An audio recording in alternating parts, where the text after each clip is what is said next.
Hi guys, good morning. Welcome to Trading Hour. I'm Reema Tendulkar, with me are Surbhi Upadhyay and Pavitra Parekh, and there is green on the board today.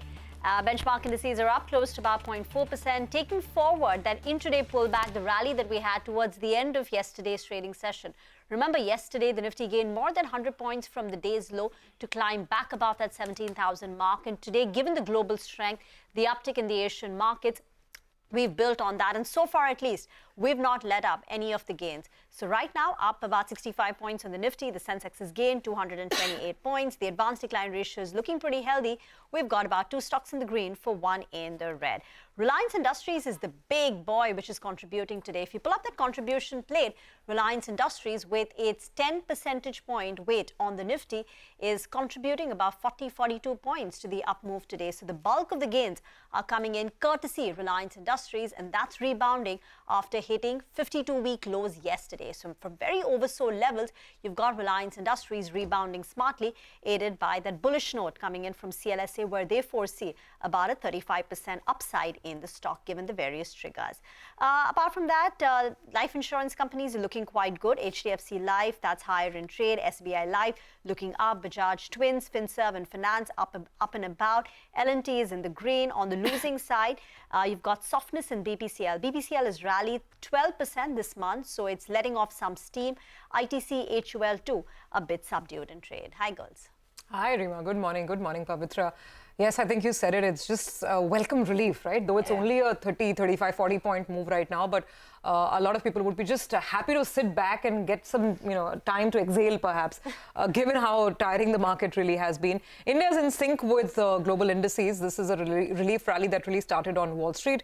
It's played out across Asia, and we are absolutely in sync with how our neighborhood markets are trading. So there's no underperformance with this 50, 60 point gain. That's the good news. If you're looking at the regional markets like Hong Kong or Taiwan, Japan's of course shut, but the rest of the Asian region is pretty much in sync. Also internationally, there is a bit of a let up in the risk off trade, and that's quite evident in the way, let's say, the dollar is moving. Pull up the dollar index, pull up the 10-year yield as well. So in general, there is, I wouldn't say it's a risk on, definitely not, but the extreme bearishness or the risk off sentiment, there's been a little bit of a let up in that. The dollar index, which was almost touching 104 yesterday, has pulled back from that level. The bond yield, the US 10-year, had tumbled to as much as 3.2, 3.3% level. So again, that's also pulled back a little bit. And as Reema sort of mentioned, quite a few of the heavy, big boy, large cap names, they are taking the market higher. And also for me, I think it's very heartening to note that today, at least the banks are not playing spoil sport. So there's a bit of a catch up in banks, some short covering that seems to be underway. And of course, that's a sign of relief, I guess, for the bulls. Oh, absolutely. I mean, if you take a look at the largest sectoral indices, the PSU Bank one is the top gaining sectoral index right now. And this is in spite of the fact that SBI is in the red right now. So a lot of the other smaller banks also doing quite well today. Let's pull a few of those up for you. Something like a Bank of Baroda is holding up well, Bank of Maharashtra. I'm just naming a few of the smaller banks, but a lot of them are holding up quite well today. Even something like an Indian bank, IDBI Bank, there you have it on your screen looking quite good. Some of the gold financiers, because of what's going on with gold prices above 60,000, so Manappuram, Muthoot, these ones looking quite good. And on the downside, you have some cuts which are coming through on the consumption names, right? So the larger ones, of course, we've mentioned to you, but something like Marico also seeing some cuts. Mid-cap IT continues to be another sort of pain point right now. There you have it on your screen. Something like an L&T Tech Services is down over 2% right now. Persistent down over 2%. So this space is really still under pressure, but there's lots to track in terms of cues, right? Of course, the two-day FOMC meeting has started. All eyes really on that. Crude prices, for now, there's a bit of a pause at that, 73, 74 kind of level. So we'll watch that closely. And now we have these unseasonal rains, which we've sort of thrown into the mix. So let's see how long that really extends. But these are some important cues that we are grappling with. Reema, we were talking about the mid-cap IT space, which continues to be under pressure. There's also a note from Kotak on the IT services space. You want to take us through that? Yes. So basically what Kotak is saying, and again, they're highlighting how there is increased risk for Indian IT companies in their growth, given the global banking turmoil. So they go on to say that the banks, the large US banks, were large spenders on technology over the last couple of years. And even this year, the early indications were that large US banks will be spending on tech because they want to be digital first. They want to make sure they're modern now and they can compete with fintechs. But now, given the turmoil taking place in the large US banks, their priorities is going to be on capital conservation, on making sure that they have adequate liquidity. So therefore, they may choose to hold back on their tech spends just to be prudent, right? In that case, then there is a risk that discretionary budgets, the tech budgets by banks, will get paused. So this is how Kotak sees this playing out. They're saying in the current quarter, March quarter, Q4 of FY23, there is a risk to growth estimates. The growth can be impacted by 1 to 2%. That's in the March quarter. In the next quarter, in the June quarter, Q1 of FY24, they start seeing things normalizing. And in the second half of FY24, things will, pick up and perhaps get back to normal. But just in the immediate March quarter, they are anticipating growth rates could come down by 1 to 2%. Amongst the lot, they think Infy and TCS are well placed because, they can straddle all the, work that clients may require compared to, say, a Cognizant and Wipro. So that's, one more view coming in on the impact of IT, given what we are seeing globally. So let's welcome our first guest on the show. He's been a close watcher of the technology landscape in India for the last many decades now. Girish Pai, the head of research at Nirmal Bang Institutional Equities, is now with us on the show. Girish, before I get your thoughts in on tier 2 IT companies, the LTI Mindtrees, where you have initiated coverage, so we'll get to that in a bit. But first, wanted to understand your thoughts on how you see the current global banking turmoil play out on the Indian IT and the risk to current growth in EPS estimates. Yeah, good morning, and thanks for having me on your show, Rima. So BFSI is a fairly large exposure from an Indian IT services perspective. If I look at the NASSCOM numbers, it constitutes almost like 40-41% of total sales. And what has been happening in the last 12 months has been that certain parts of it have been been weak. The mortgage part has been weak. The capital markets part has been weak. Certain parts of insurance, especially the PNC part, has been weak. But the banking piece, the lending piece, has been kind of holding up because asset quality was not a problem or has not been a problem thus far. The NIMs have been expanding last year, and they're expected to expand even in 2023 if I look at consensus estimates.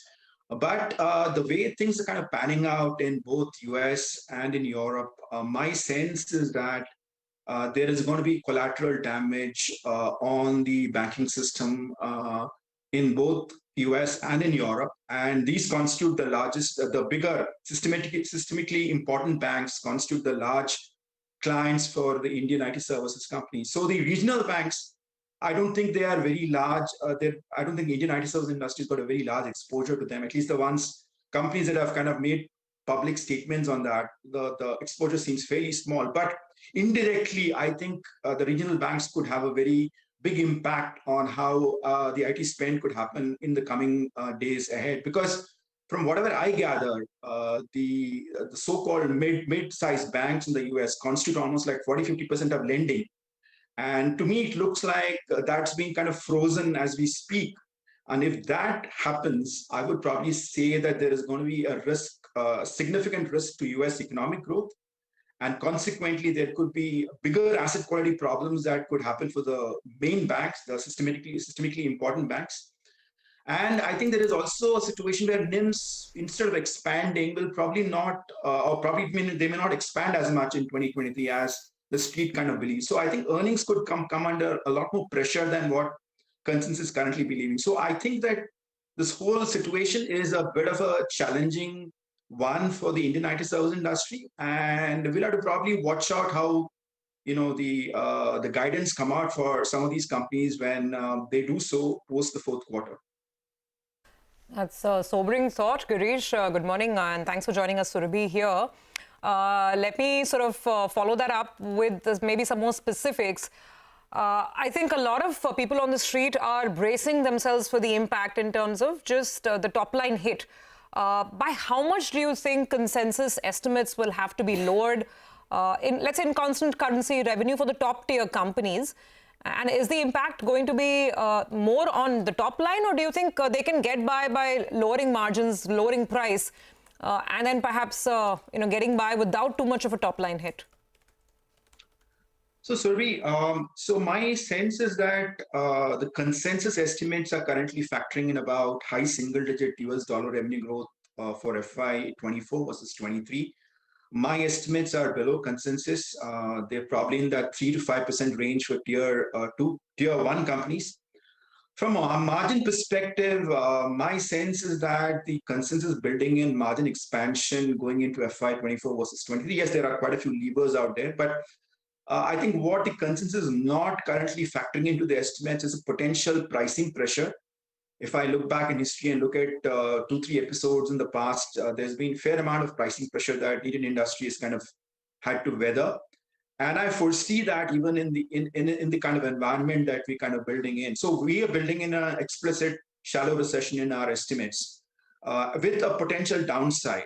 So my sense is that, the street has to kind of pull down its estimates on both revenue and on margins going into the next couple of quarters. So the narrative has been that, just as was Rima was discussing, that next couple of quarters are going to be weak and things should start improving from then on. My own take is that things are going to get worse, at least for, just beyond the couple of quarters. So it's going to be really a slightly more protracted, pain for the industry. Girish, you said you are at 3 to 5% constant currency revenue growth with a downside possibility even to those estimates, right? Given what's going on. Right. For tier 1 companies. Okay. Tier 1 companies. Okay. All right, Girish, you were saying that, we should expect maybe a little bit more than a couple of quarters as well, right? In terms of the pain that the overall industry could see. What are you estimating? How much time do you think that this is going to last? If you're saying it's going to be beyond a couple of quarters, how long do you expect this kind of protracted pain to last? Yeah, that's an interesting question. So there's this whole discussion around whether it's going to be a V-shaped recovery or a U-shaped recovery. Okay, we will go into a downturn. Will we come out of it in a V-shaped fashion? It all depends on whether the Fed is able to engineer a swift decline in interest rates and probably go into a potential QE kind of a situation. And that depends also on whether inflation in the US comes off very materially and down to like the 2% levels that the Fed wants. So it all depends on how inflation plays out. If we do have a situation where inflation comes off dramatically to the 2% number, then we will probably see a V-shaped recovery on the fundamental side in FY25. So we'll probably see a whiplash kind of a situation where growth could be very strong. But if that doesn't happen, if we have inflation continuing to be a problem, we will not see interest rates go down very materially. We will probably not see a QE. Then we will see the 2000 to 2003 kind of situation where, we saw a U-shaped recovery where stocks did move up and down quite a bit, fairly large moves. But that could probably be the norm if we do see, inflation not coming off very materially.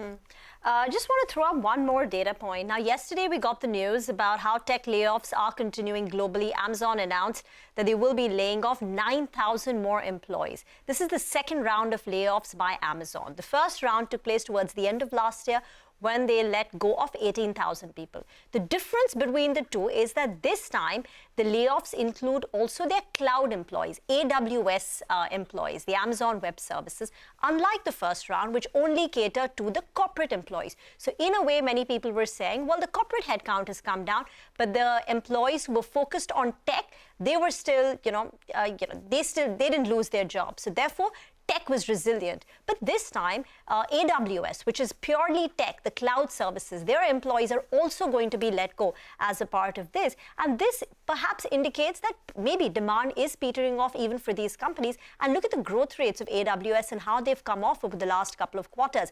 In the last reported quarter, AWS's revenue growth was about 20%, which is almost half of what it was a couple of quarters back. And remember, most of the Indian IT companies got the bulk of the alpha growth, the big growth numbers from all the cloud-related work, migration, modernization of apps, etc., constituted were the big growth drivers for IT companies.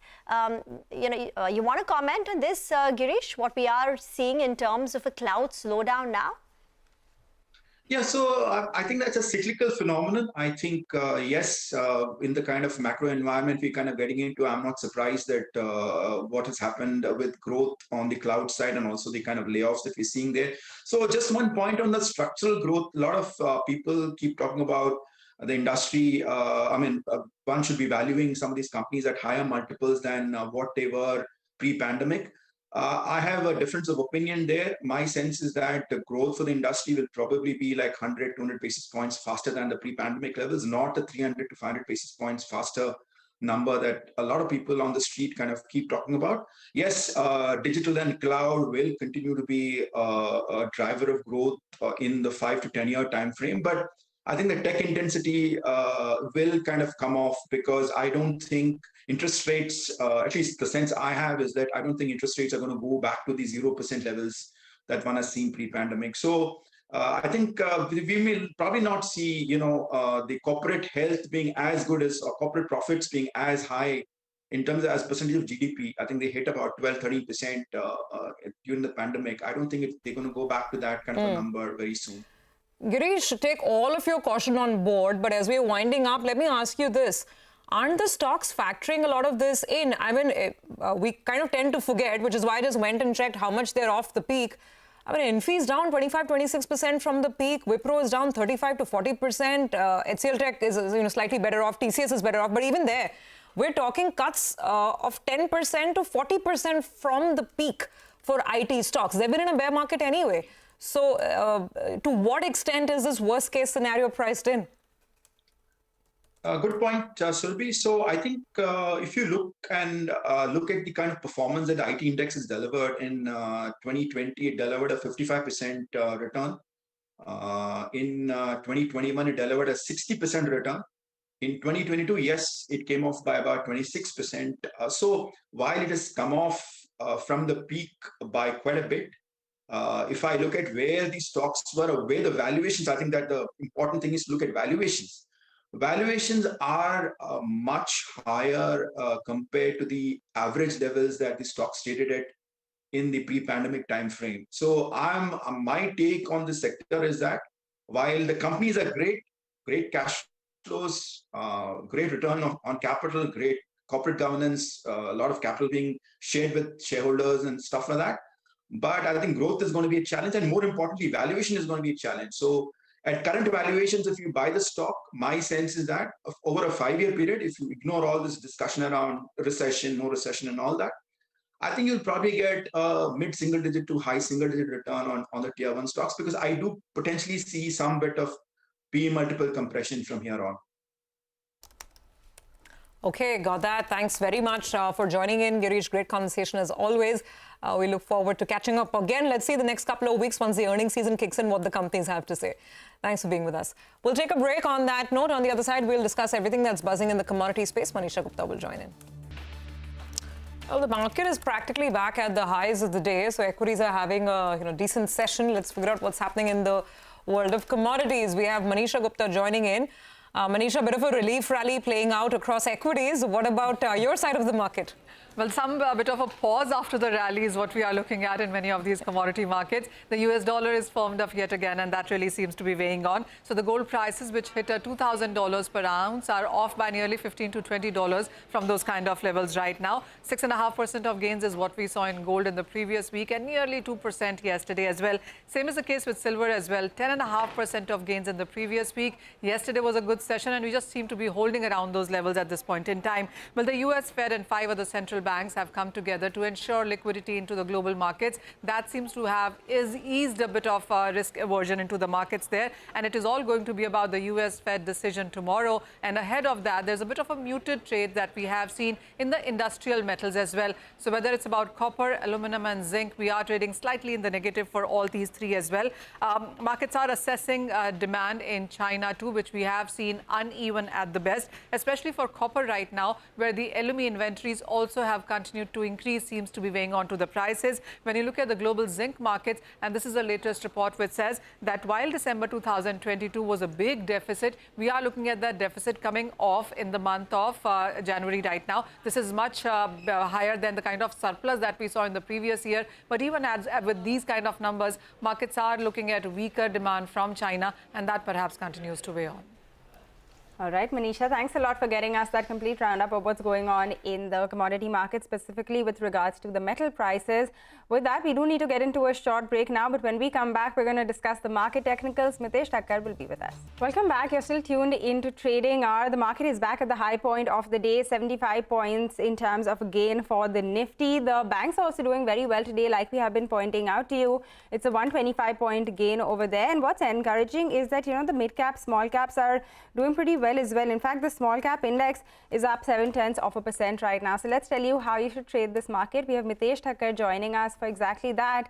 Mitesh, good morning. A bit of a relief coming through today. There's finally some green on the screen. We're comfortably above that 17,000 mark as well. Your call on how the rest of the day could pan out, and also on the banking space in particular. I think we've been for the last few days suggesting that the decline might be over and we might chop around between 17,120, 150 on the upside to about 16,800. And now I think there are earlier signs of some kind of a reversal happening. So in that sense, I'm slightly positive.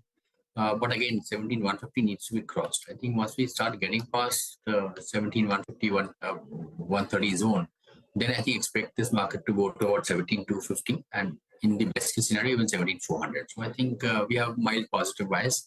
With that, I have two long set buy calls on the stock basis as well.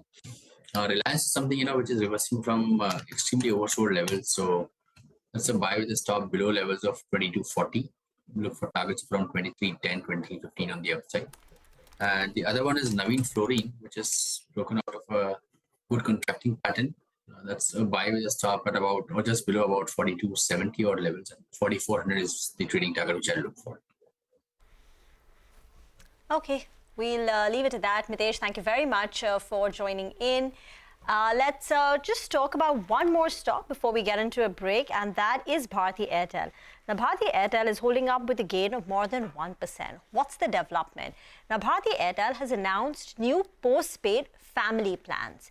Remember, this follows Reliance Jio's aggression in the postpaid segment, where they were trying to target the family plans, which basically means you buy one SIM card at a very high price of 700, 800 rupees, and then you get, some additional SIM cards, right? So for the whole family, it turns out to be more economical.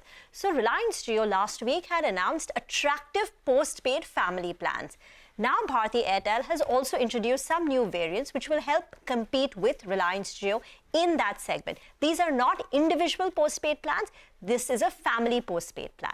So they've come out with a new plan, that's Bharti Airtel, a 599 plan, where you get an additional SIM card free, and you also get thrown in some OTT connections, right? This is much cheaper than their earlier plan. So their earlier own family plan was starting at 999. Wherein you got 4 SIM cards. But what if you don't want a SIM card? You're just a couple, you've got no kids, and you want 2 SIM cards. Then Bharti Airtel's 999 plan of 4 SIM cards didn't suit you. But now this 599 plan of Bharti Airtel may work for you. So this is a new target segment that they are trying to gather, and it will help compete with Reliance Jio, whose price points are a little different from Bharti Airtel. Cheaper, minus the OTT connection, a little more expensive compared to if they add on the OTT connections as well. So, but it's around the same. It's just Bharti Airtel trying to increase the postpaid base by providing a more, value-conscious offer for the family.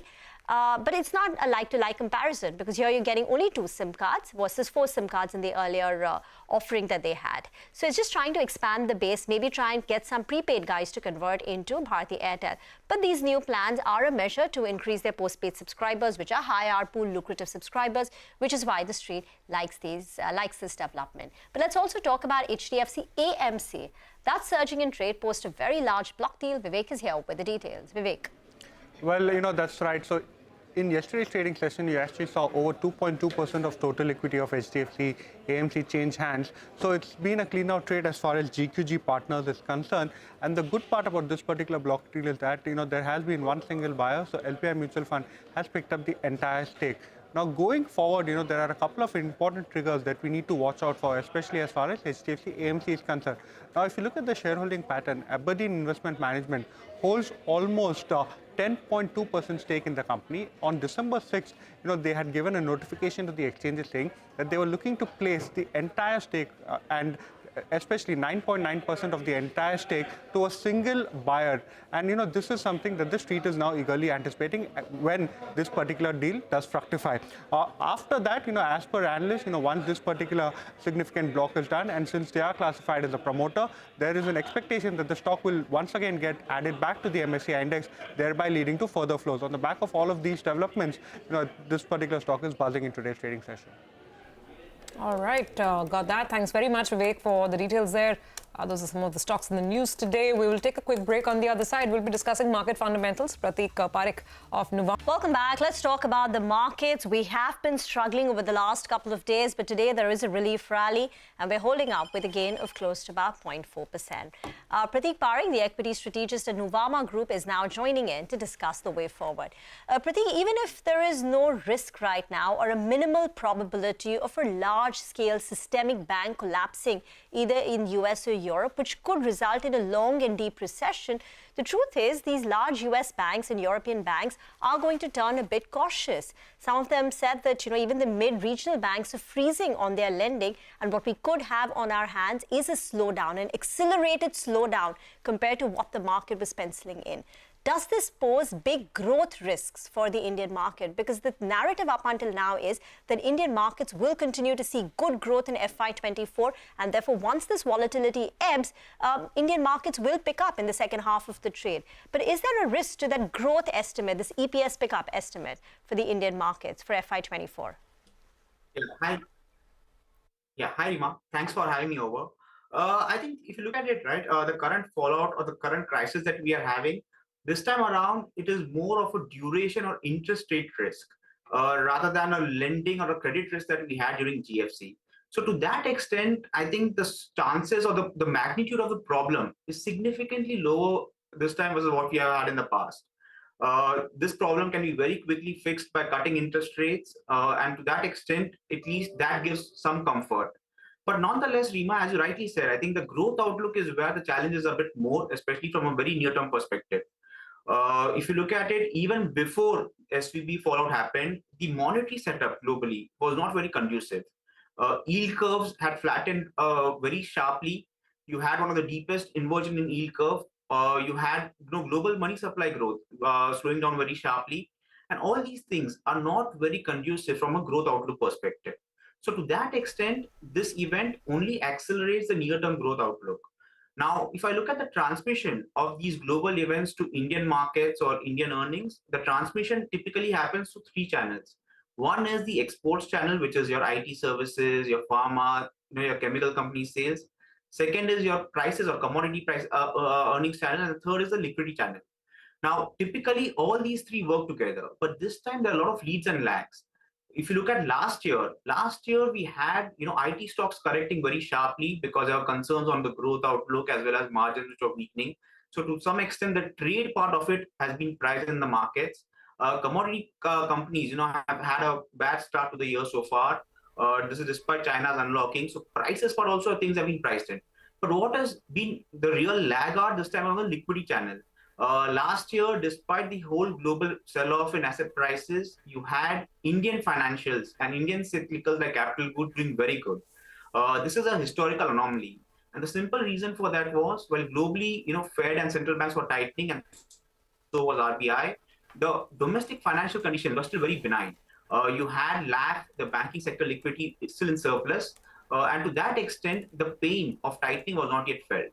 But if I look at it now, the LAF surplus has vanished. India's very own yield curve, which is a very good proxy for banking profits, has flattened. And also, we are now seeing signs of consumption slowdown. So to that extent, I think the growth outlook certainly does look a bit more worrisome from FY24 perspective. So to that extent, we do remain cautious, even if there are no further fallouts. But having said that, I would like to mention that unlike the past crisis, where once we have entered the crisis, we have taken a lot of time to come back. We have had scarring, for example, post GFC when you had European debt crisis, we had corporate sector the whole NPL cycle unraveling. After ILFS, the NBFC crisis, it took a lot of time to fix. This time around, domestically at least, you have the banking system balance sheets very strong, and also the corporate balance sheets being very strong. So once we are on the other side of the recovery, I think the recovery should be much quicker, and the scarring of the economy should not be there so much this time per se. So yes, overall, I think from a growth outlook perspective, it does warrant some caution per se. Good, you mentioned the positive as well, Pratik. We've been getting so much of negative news, right? But you have to say it like it is. I completely get that. So in light of that analysis, tell us how your portfolio is positioned right now. Are you being a little more defensive in nature?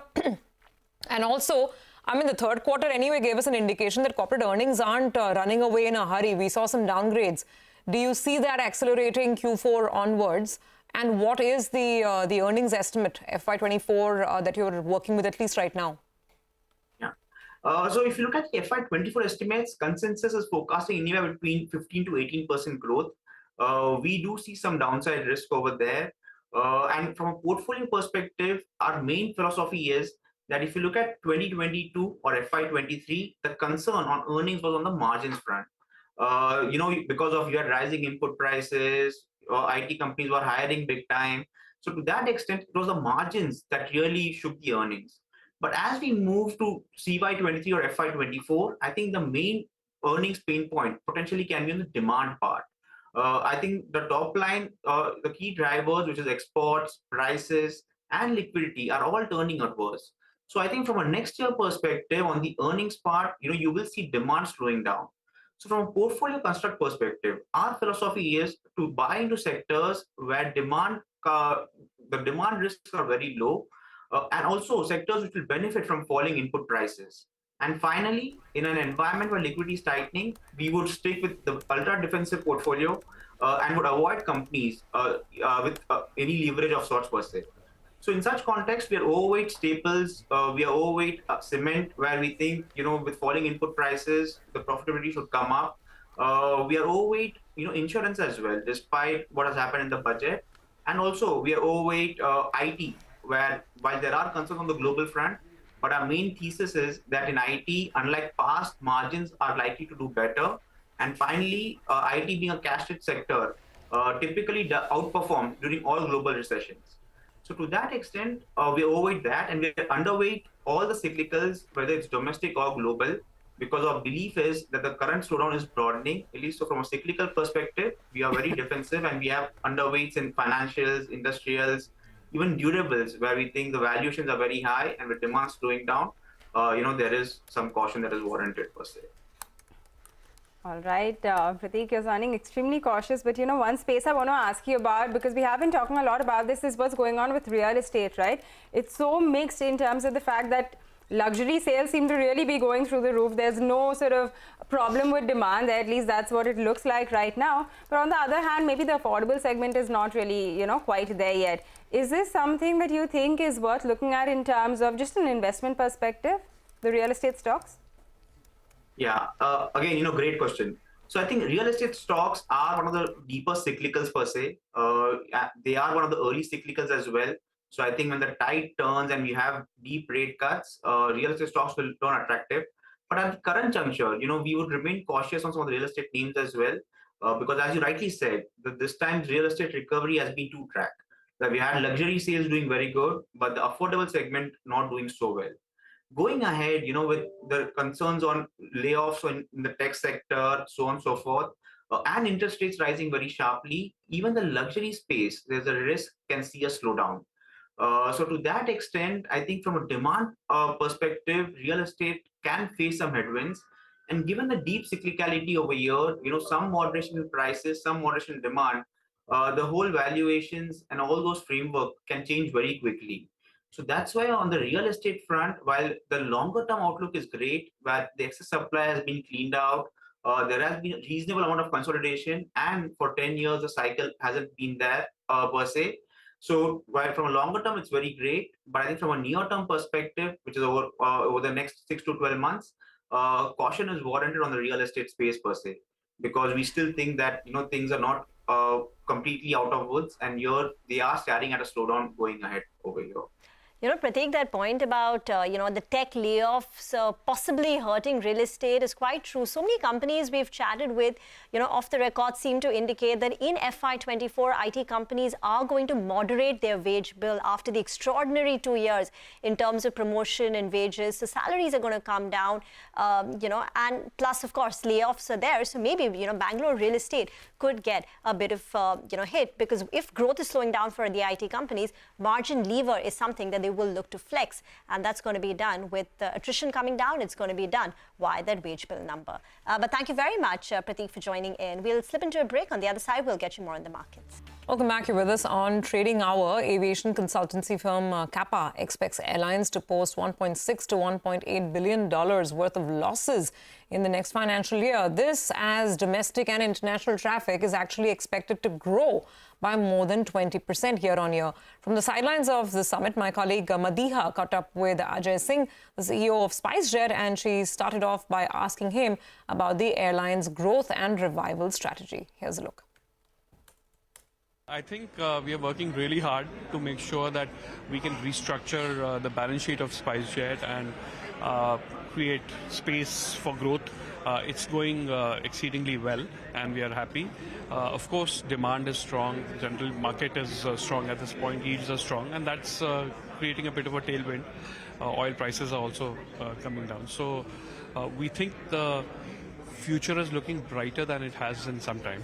So also good news that you've retired a significant amount of your debt by converting dues into equity. Are you looking at similar moves with other lessors as well? Oh, absolutely, absolutely. I think our largest lessor was Carlyle, and with them we have converted their debt, almost their entire debt, into equity, and so that's positive, and we will look to do the same thing with our other lessors.